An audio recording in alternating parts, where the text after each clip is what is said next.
एक रॉकेट के चारों तरफ साइंटिस्ट खड़े होते हैं जो रॉकेट को छोड़ने ही वाले होते हैं। रॉकेट के अंदर दो पक्षी बैठे होते हैं। वो दोनों रॉकेट से चांद पर जाने वाले ही थे। तभी एक साइंटिस्ट एक बटन दबाता है जिसके बाद रॉकेट उड़ने लगता है। कुछ ही मिनटों में रॉकेट उड़ता हुआ आसमान में पहुंच जाता है।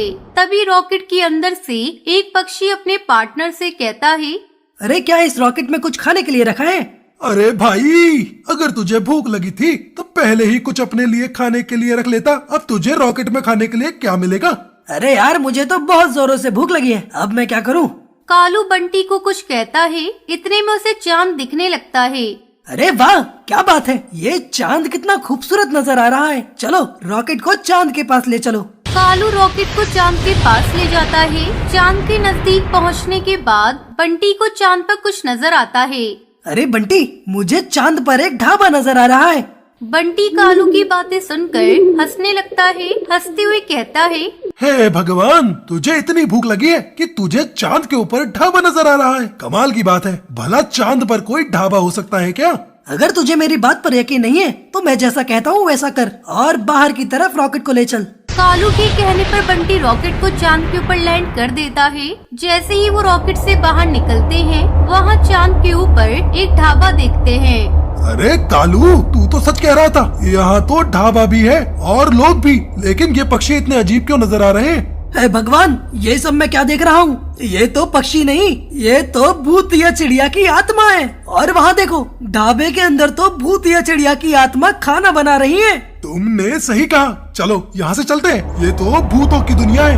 बंटी और कालू दोनों रॉकेट की तरफ वापस आ ही रहे होते हैं कि तभी उनके सामने दो भूत या चिड़िया की आत्मा प्रकट होती है और उन दोनों से कहती है, कहाँ जा रहे हो हमें बिना बताए? अरे तुम दोनों तो हमारे मेहमान हो और तुम्हें बिना खाना खिलाए यहाँ से हम कैसे भेज सकते हैं? चलो हमारे साथ चलो।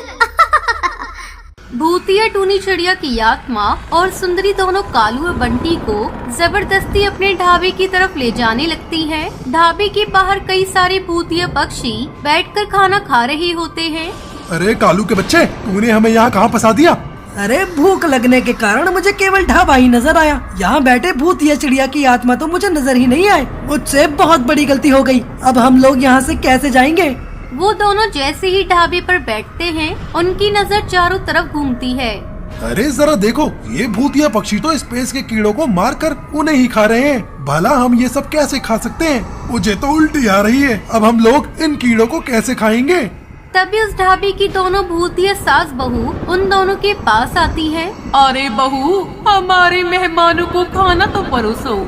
पहले हम अपने मेहमानों की फरमाइश तो पूछ लें। तो बताओ हमारे मेहमान, तुम हमारे ढाबे से क्या खाना पसंद करोगे? कीड़ा कबाब, कीड़ा मखनी, रोटी, छिपकली, तजुर्बे की जलेबी, कचू चाउमीन, कॉकरोच जूस, स्पेशल कुलचे चूहा, मक्खी पाव भाजी, चिंटी हलवा।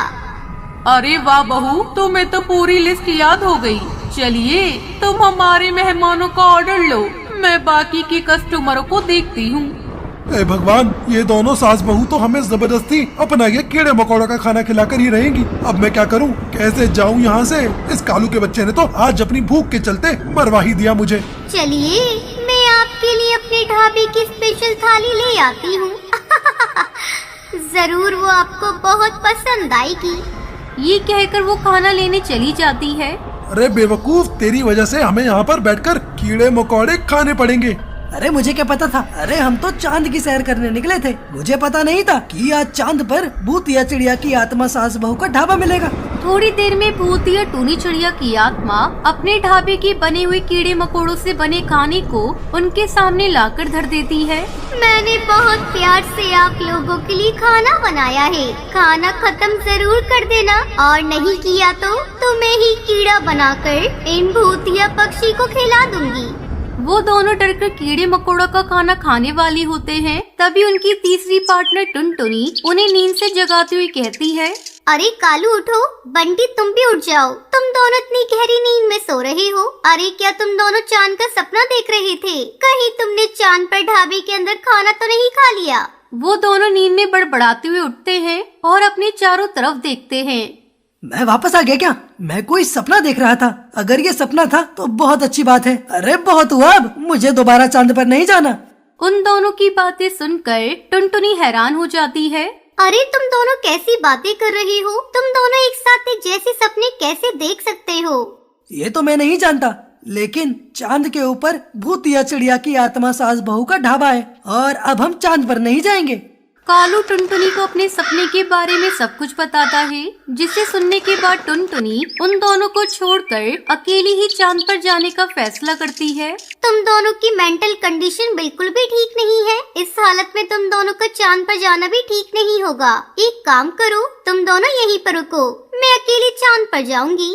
अरे टुनटुनी, तुम हमारी बात क्यों नहीं मान रही हो? हम सच कह रहे हैं, चांद पर भूतिया ढाबा है जो एक सास और उसकी बहू चलाती हैं। अगर तुमने हमारी बात नहीं मानी तो वो दोनों भूतिया चिड़िया की आत्मा तुम्हें भी कीड़े मकोड़ों का खाना खिला देंगी और तुम्हें वापस भी नहीं आने देंगी। अगर मैं नहीं लौटी तो तुम एक काम करना, तुम मुझे लेने के लिए आ जाना। हाँ, और तुम्हारा सपना तो बहुत मजेदार था। चलो मैं चांद पर जाने के लिए निकल रही हूँ। ऐसा कहकर टुनटुनी रॉकेट में बैठती है और चांद की सैर करने के लिए निकल पड़ती है। टुनटुनी का रॉकेट सीधा चांद पर आकर रुकता है, जिसके बाद वो चांद पर जाकर वहाँ की कई सारी तस्वीरें भी लेती है और पक्षियों को अपना लाइव वीडियो भी भेजती है। दुनिया में अभी तक की वो सबसे पहली चिड़िया थी जो चांद पर पहुंच जाती है। चारों तरफ टुनटुनी के शहर की अखबारों में खबर छप जाती है। ये खबर जब कालू बंटी को पता चलती है तो उन्हें अपने ऊपर बहुत अफसोस होता है, लेकिन टुनटुनी के लिए खुशी भी होती है।